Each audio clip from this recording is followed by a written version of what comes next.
There has been more outrage in the mainstream media, more attention paid in the mainstream media to that stupid clown story at the Missouri State Fair than there has been to this wanton murder in Oklahoma.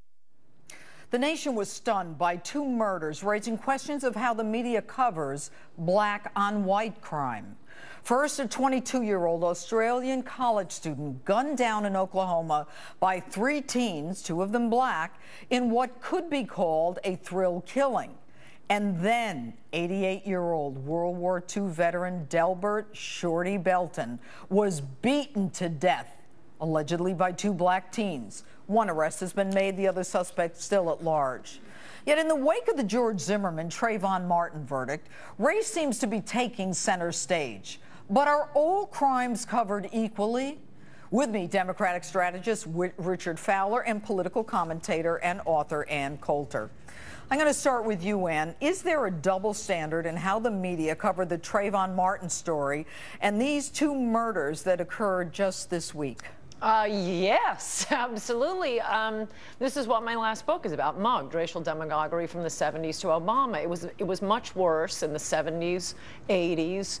What was much worse in the 70s? Well, we're getting back to it. Obama brought it all back, and that's this racial etiquette from the media where they don't report on the much more common black-on-white crime, but the very rare man bites dog story, a white-on-black crime, that gets covered hysterically, not because it's a man bites dog story, but they act as if, no, this is all too common, it's the racism in America. No, it's very rare. In one example from my book, rape cases, interracial rape cases, the number of black-on-white rapes going back, I have 15 years. 15 years, there are about 1,000 to 2,000 a year black-on-white rapes. For 15 years, according to the Department of Justice victimization surveys, the number of white-on-black rapes are either 0.0 or sample too small for a number. Let me ask you this, Ann. Isn't it more about black-on-black crime? Isn't that really the biggest category, black-on-black? Yes, yes, yes. But they don't talk about that either. We're in a racial war. Blacks are winning, and they're fighting other blacks, but they are kicking their butts. Richard, let's hear what you have to say about this, Richard. I mean, thanks for having me, Judge. I got to tell you, I've seen the media cover this particular case, this Oklahoma shooting, this whole entire week. So I'm not really sure where Ann's getting her information from, but we've seen this covered almost every day this week since it's happened. I think you've been watching a lot of Fox News, which I salute. That's not true at all. It was on CNN. It's been on MSNBC. It's on all the local networks here in Washington, D.C. So I think you're, I don't know, maybe you're not watching. Maybe you're watching the wrong channel. Well, yeah, the president said, I haven't heard about this Ann makes an interesting point. Do you remember when the president weighed in saying he could have been Trayvon Martin? You didn't hear him weighing in and saying, which one he would have been. This could have happened to his son or anybody. I mean, why that case? I mean, coming from the top, Richard, isn't it?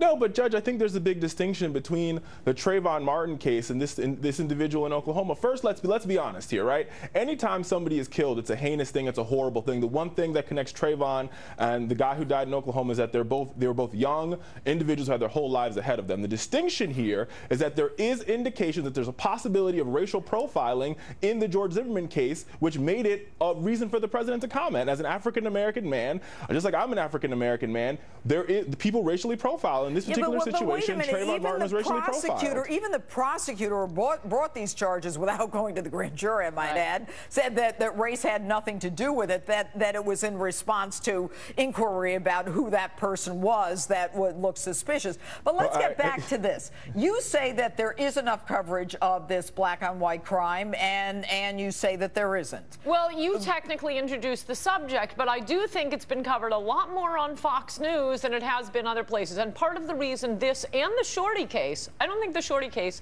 has shown up any place on MSNBC. Yes, it was the cover of Drudge. We do have some of our own media now. But the only reason they're even being covered by Fox News and by Drudge is because it's in the wake of Trayvon Martin, when we were told that, you know, black people in America have to be afraid of whites murdering them. What about the tweets of 16-year-old, I believe, James Edwards? 90% of white people are nasty. # hate them. It's time to start taking lives. I've never been this meaning mad in my life. I mean, this guy actually is on social media talking about how much he hates white people, and then what you've got are the two of them in the back seat, and they're killing a white person. Well, but I hear that. Don't get me wrong. I don't think he should. I mean, I think that tweet is inappropriate. I think we should all work on getting along. At the end of the day, and I think, Judge, you can agree here. No, this isn't about getting along, Richard, with all due respect. This is about hoodlums running around and killing other people. I agree with you, This is about Judge. an 88-year-old man who was beaten to death, someone who put his life on the line for us. Why? Why is there so much anger? I agree with all those points. I'm not justifying the crime at all. I think in both situations, all those thugs should go behind bars if they are proven guilty. All right. Richard, last question. Who do young black people in America look up to today?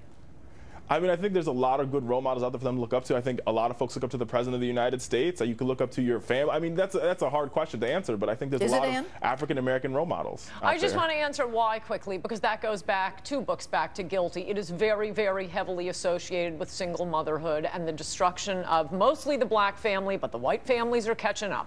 All right, Richard and Ann, thanks. And coming up, why your company might dump your spouse's health care coverage. Hint, the president has something to do with it.